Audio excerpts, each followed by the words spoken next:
आइए हम प्रार्थना के साथ इस आराधना की शुरुआत करेंगे। प्रभु यीशु, आपके चरणों में आते हैं प्रभु। आज और एक दिन आपने आपकी आराधना करने के लिए हमें दिया है। आपको धन्यवाद देते हैं। आगे का समय आपके पवित्र हाथों में देते हैं। हमारी अगुवाई करिए, हमसे बात करिए। यीशु के नाम से मांगते हैं, सुन और ग्रहण कर। आमीन। आइए हम सब मिलकर एक गाना गाकर यीशु मसीह की महिमा करेंगे। यीशु का नाम सुखदाई, भजन करो भाई, ये जीवन दो दिन का बोलकर एक गाना गाएंगे और परमेश्वर की महिमा करेंगे।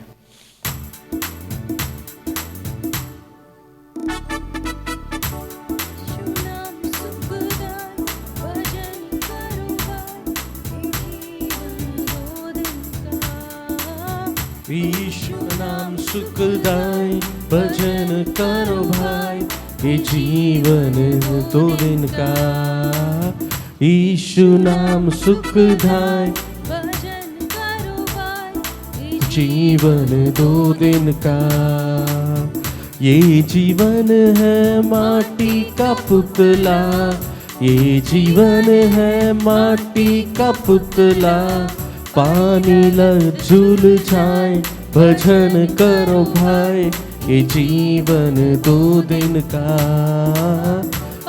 भगत भजन करो भाई, ये जीवन दो दिन का। यीशु नाम सुखदाई, भजन करो भाई, ये जीवन दो दिन का। यीशु नाम सुखदाई, भजन करो भाई, ये जीवन दो दिन का। ये जीवन है चंदन की लकड़ी, ये जीवन है चंदन की लकड़ी। आग लगत जल जाए, भजन करो भाई, ये जीवन दो दिन का। आग लगत जल जाए, भजन करो भाई, ये जीवन दो दिन का। यीशु नाम सुखदाई, भजन करो भाई, ये जीवन दो दिन का। ये जीवन है घास का तिनका, ये जीवन है घास का तिनका। धूप लगत मुरझाए, भजन करो भाई, ये जीवन दो दिन का। धूप लगत मुरझाए, भजन करो भाई, ये जीवन दो दिन का। यीशु नाम सुखदाई, भजन करो भाई, ये जीवन दो दिन का। यीशु नाम सुखदाई, भजन करो भाई, ये जीवन दो दिन का। ये जीवन है कागज की पुतली, ये जीवन है कागज की पुतली। जत उड़ जाए, भजन करो भाई, ये जीवन दो दिन का। हवा लगत उड़ जाए, भजन करो भाई, ये जीवन दो दिन का। यीशु नाम सुखदाई, भजन करो भाई, ये जीवन दो दिन का। यीशु नाम सुखदाई, भजन करो भाई, ये जीवन दो दिन का। आइए हम आंखों को बंद करके प्रार्थना करेंगे। उसके बाद परमेश्वर के वचन से हम मनन करेंगे। प्रभु यीशु, इस रविवार के दिन आपके वचन से आप हमारे दिलों से बात करिए। धन्यवाद यीशु, धन्यवाद यीशु। आपके वचन से आपके लोगों से बात करिए। धन्यवाद यीशु के नाम से मांगते हैं, सुन और ग्रहण कर। आमीन। आज भी परमेश्वर की वचन से हम दो घटनाओं के बारे में पढ़ेंगे। दो घटनाओं के बारे में हम परमेश्वर के वचन से पढ़ेंगे। ये दो घटने दो परिवारों के जिंदगी में हुआ। लेकिन आज ये हम क्यों पढ़ रहे हैं? क्योंकि वो दो परिवारों में जिसने बदलाव लाया, जिसने उस घटनाओं में जिसने बदलाव लाया, वही यीशु आज आपके मेरे जिंदगी में भी बदलाव लाने की शक्ति रखता है। हम यीशु के जिंदगी में, यीशु के जिंदगी के समय के उन दो घटनाओं के बारे में पढ़ेंगे। वहां पर ये दो घटना में दो परिवारों का वर्णन किया गया है। दोनों परिवार के लोग अलग है, लेकिन उनकी समस्या एक थी। और यीशु ने उन लोगों को कैसे छुआ और उन्होंने क्या क्या कठिनाइयां झेली, उसके बारे में हम पढ़ने वाले हैं। आज भी आप जब इसे देख रहे हैं, आपके दिल में कोई बोझ हो सकता है। आप सोच रहे होंगे, कौन ये बोझ को मेरे जिंदगी से निकालेगा? कौन मेरे परिवार में आकर बदलाव लाएगा? ऐसा कौन है जो मेरे जिंदगी की इस परिस्थिति में मुझे छुड़ाने की शक्ति रखता है? मैं आपसे कहता हूं, हमारा उद्धारकर्ता यीशु, जो आपके ऊपर रहम करता है, जो आपसे प्रेम करता है। जैसे ये दो परिवारों के जिंदगी में बदलाव लाया, वैसे ही आपके जिंदगी में भी बदलाव लाएगा। सबसे पहला परिवार के बारे में आप पढ़ेंगे तो वहां पर लूका रचित सुसमाचार 8वां अध्याय 40वें वचन से 60वें वचन तक उसका वर्णन किया गया है। लूका रचित सुसमाचार 8वां अध्याय 40वें वचन से लेकर 60वें वचन तक। वहां उस पढ़ने के लिए समय नहीं है, लेकिन उस वचन में लिखा है, जायरस नाम का एक व्यक्ति था। जायरस नाम का और व्यक्ति था, आराधनालय का सरदार था। वो यीशु के पास आकर उसके पांवों पर गिरकर उसने के वो विनती किया कि मेरे घर चल यीशु, मेरे घर चल यीशु। क्यों? 12वां वचन को अगर हम पढ़ेंगे तो वो कहता है, 12वां वचन एक बाब 43 वहां पर 42 वहां पर हम देखेंगे तो वहां पर, क्योंकि उसके 12 वर्ष की एकलौती बेटी थी और वह मरने पर थी। जब वह जा रहा था तब लोग उस पर गिरे पड़ते थे। मतलब यहां पर लिखा है, क्यों वो यीशु को अपने घर में बुला रहा था? क्योंकि उसके घर में एक समस्या थी। उसके घर में उसकी एकलौती एक बेटी थी, एकलौती एक बेटी जो मरने के कहार पर थी, मरने के कहार पर थी। सबने आशा छोड़ दिया, अब ये बचने की उम्मीद नहीं है। ऐसे समय पर वो दौड़कर यीशु के पास आता है, यीशु के पैरों में गिरकर, यीशु को पैरों में गिरकर यीशु की पूजा कर कर बोलता है, यीशु मेरे घर चलो। और वहां पर हम पढ़ते हैं उस वचन में जिसमें हम पढ़े थे, वहां पर यीशु मसीह के इर्द गिर्द बहुत लोग थे।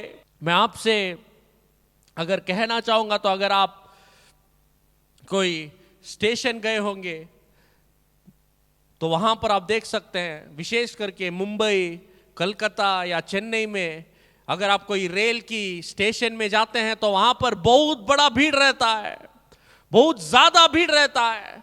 वहां पर वो भीड़ जो दिशा में तुम्हें ढकलती है वही दिशा में तुम्हें जाना होगा, उसके विरुद्ध तुम नहीं जा सकते क्योंकि उतना भीड़ रहती है। वैसे ही एक रेल के लिए अगर इतना भीड़ है तो यीशु जो सब लोगों को छुटकारा दे रहा था, उसके सामने कितने लाखों के संख्या में लोग होंगे, सोचकर देखो। वही ये वचन कहता है, पूरी तरह से भीड़ में यीशु उसके घर के ओर चलने लगा, उसके घर के ओर चलने लगा। सोचो, उतना भीड़ में वो यीशु से पुकारने के बाद यीशु जब जा रहा था, वहां पर उस भीड़ में एक महिला थी जिसका खून की बीमारी थी, खून की बीमारी थी। और वो भी महिला उस भीड़ में आकर, भीड़ में तुम्हें कौन छूता है, क्या होता है, कुछ मालूम नहीं होता। जब 100 लोगों की भीड़ लग जाती है तब वहां पर कौन तुम्हें छूता है तुम नहीं बता सकते, क्योंकि यहां वहां से धक्का लगती है।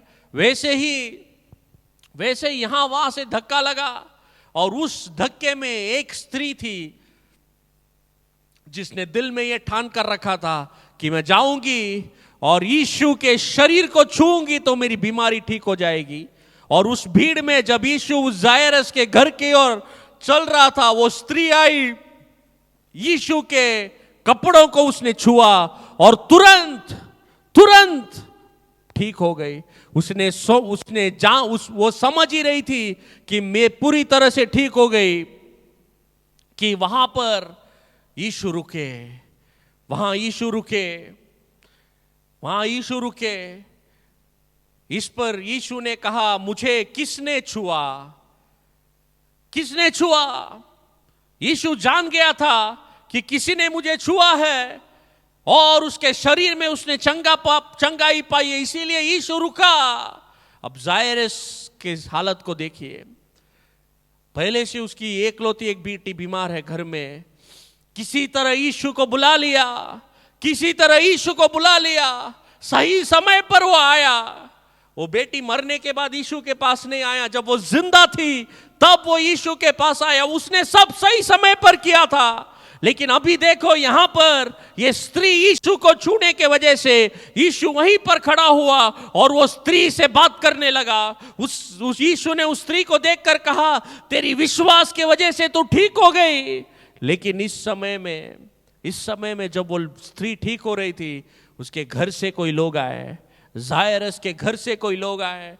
उन्होंने आकर कहा, देख, यीशु को परेशान मत कर, तेरी बेटी मर गई। अभी यीशु को परेशान मत कर, तेरी बेटी मर गई, अब कुछ नहीं हो सकता, कुछ नहीं हो सकता। उस जायरस की हालत को सोच कर देखिए, जरा सोच कर देखिए उस पिता के दिल में क्या गुजरी होगी जिसने अपना एकलौता एक बेटी को खो दिया। वो तो सही समय पर यीशु के पास आया था, लेकिन इस भीड़ के वजह से यीशु जल्दी नहीं जा सका और उस भीड़ में एक स्त्री चंगा पाने के वजह से यीशु रुक गया और उस स्त्री से बातें करने लगा। उसके वजह से इसकी लड़की मर गई, इसकी लड़की मर गई। वे बोले, तू यीशु को परेशान मत कर, उसको छोड़ दे, तू जाकर अपनी लड़की को गाड़ने की तैयारी कर करके लोग बोलने लगे। लेकिन ठीक उसी समय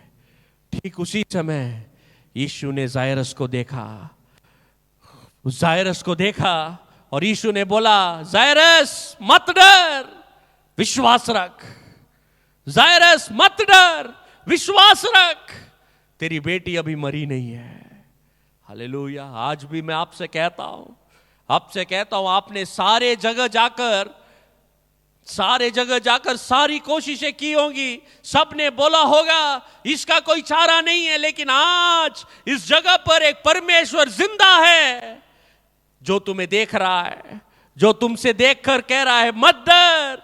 वही यीशु तुमसे कह रहा है, विश्वास रख, मत डर, मत डर, मत डर। और वो लोग जायरस के साथ यीशु को अपने घर ले गए। यीशु जायरस के घर गया। अभी तक जायरस अपने घर की ओर चल रहा था, लेकिन अभी यीशु भी उसके साथ चलने लगे। यीशु भी उसके साथ चलने लगे। भीड़ से अलग होकर यीशु भी उसके घर के तरफ चलने लगे। और जब वे घर में आए, अभी तक तो उसके नौकर ने सिर्फ बोला था ये बेटी मर गई। अभी उसके घर में जब वो आया और जब उसने देखा लोग रो रहे हैं, लोग रो रहे हैं, तो यीशु ने कहा, जायरस, ये तेरी बेटी सो रही है, मरी नहीं है। पहले यीशु ने कहा था विश्वास रख, अभी वही यीशु कह रहे हैं ये बेटी सो रही है, तू मत डर। वहां के लोग यीशु पर हंसने लगे। वचन कहता है लोग हंसने लगे। उन्होंने सोचा ये मरे हुए व्यक्ति को कह रहा है सो रहा है, कैसे उठाएगा, ये कैसे झिलाएगा। और जायरस का सोच कर देखो, उस पिता के दिल के बारे में सोच कर देखो, यीशु को तो घर में ला लिया, लेकिन अभी उसके घर वाले बोल रहे हैं कुछ नहीं हो सकता, तेरी बेटी मर गई, यीशु को लाकर क्या फायदा। सोच कर देखो उस पिता के दिल में क्या गुजरी होगी। लेकिन यीशु वहां पर कहता है, वो सारे लोग जिन्होंने कहा था ये जो लोगों ने यीशु पर जो हंस रहे थे, जब यीशु ने कहा ये सो रही है, वो सब लोगों को यीशु ने अलग किया और सिर्फ जायरस को अपने साथ ले गए। सिर्फ जायरस को, सिर्फ उस पिता जो यीशु को ढूंढते हुए आया, सिर्फ उसको अपने साथ में लेकर वो बेटी जहां पर जिस कमरे में रखा गया था, उस कमरे के अंदर यीशु गए और उस कमरे में जाकर यीशु ने कहा, उस बेटी के ऊपर हाथ रखकर कहा, बेटी उठ जा। जैसे यीशु ने कहा वैसे ही वो बेटी उठ गई। मरी हुई 12 साल की बेटी फिर से जी उठी। वही यीशु आज भी जिंदा है, आज भी जिंदा है। तुम्हारे जिंदगी में जिंदा है, मेरे जिंदगी में जिंदा है। मरे हुए हालतों में तुम्हें झिलाने के लिए उसने अपना जीवन दिया।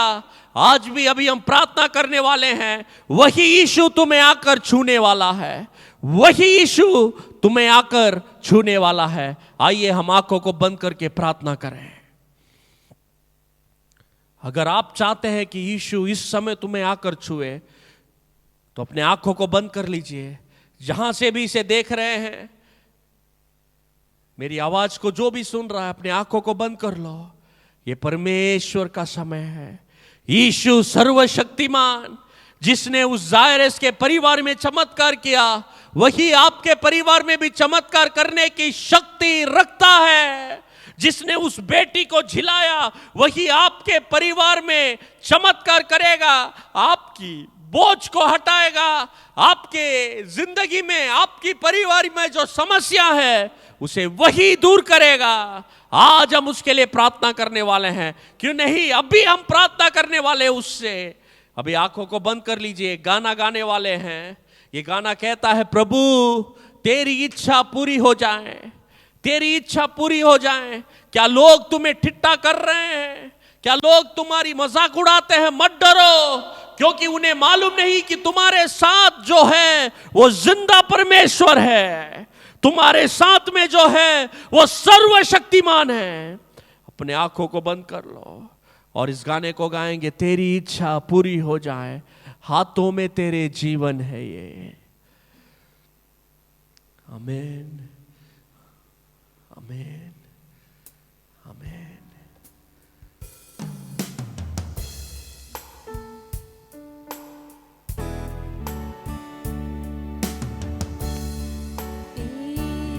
इच्छा पूरी हो जाए, हाथों में तेरे, बोलो, जीवन है ये। मैं मिट्टी हूँ, तू है कुहार, मुझको उठा, मुझको बना। मैं मिट्टी हूँ,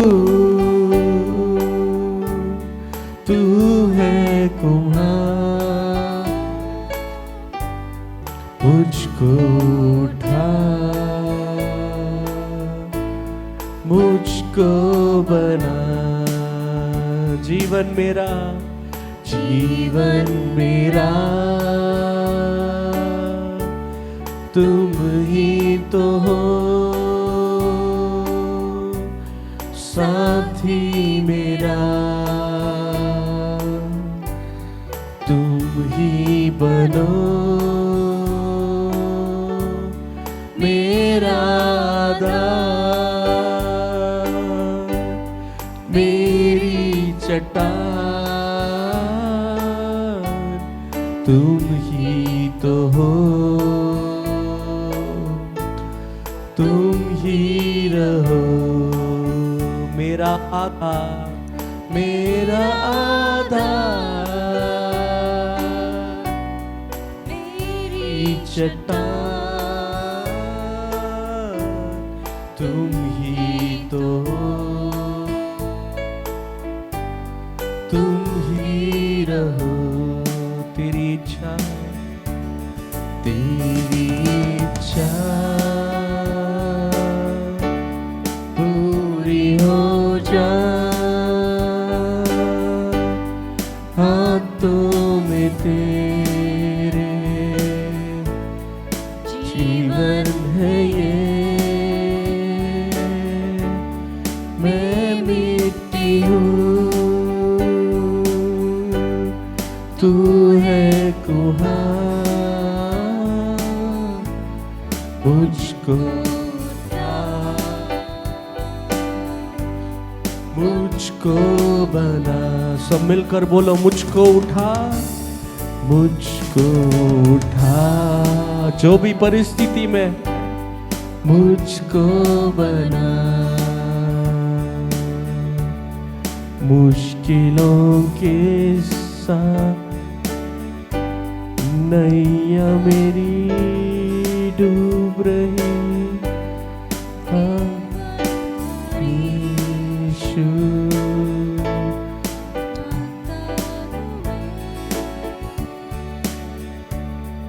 अपनी मर्जी पर मैं था रहा प्रभु, तुझको कभी भी अपना न कहा, लेकिन प्रभु आज से मैं तेरे क्रूस को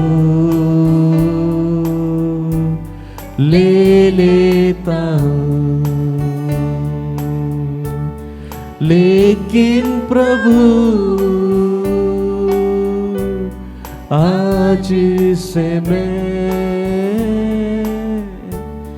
तेरे क्रूस को ले लेता हूँ। प्रभु यीशु, जो भी देख रहे हैं, जिन्होंने भी ये संदेश सुना है, आपके नाम पर विश्वास करके आए हैं, उनकी जो भी बीमारी है, जो भी परिस्थिति है, यीशु के नाम से इस समय उसमें एक बदलाव आए। यीशु के नाम से उनकी जिंदगी बदले। यीशु के नाम से जो लोगों के लिए ये प्रार्थना कर रहे हैं, उनके जिंदगी में इसी समय परमेश्वर की सामर्थ उतरे। और प्रभु यीशु के नाम से हर एक शैतान के कामों को हम उनके जिंदगी से दूर करते हैं, शैतान के बंधनों को तोड़ते हैं। प्रभु चमत्कार यीशु के नाम से हर एक व्यक्ति के लिए, हर एक व्यक्ति के लिए जो भी ये देखकर मेरे साथ मिलकर प्रार्थना कर रहा है, उसके जिंदगी में एक बदलाव आए, उसके परिवार में एक बदलाव आए। अगर कोई बीमारी में है, इसी समय सर से लेकर पैर तक हर सर दर्द, हर बुखार, प्रभु हर पीठ दर्द, कमर दर्द, पेट दर्द, जो भी है, यीशु के नाम से ठीक हो जाए। धन्यवाद प्रभु, धन्यवाद यीशु। सारा आदर गौरव महिमा आपको देते हैं। अगले हफ्ते मिलने तक आपकी अनुग्रह, आपकी शांति, आपका आनंद हमारे साथ रहे। यीशु के नाम से मांगते हैं, सुन और ग्रहण कर। आमीन, आमीन, आमीन। धन्यवाद।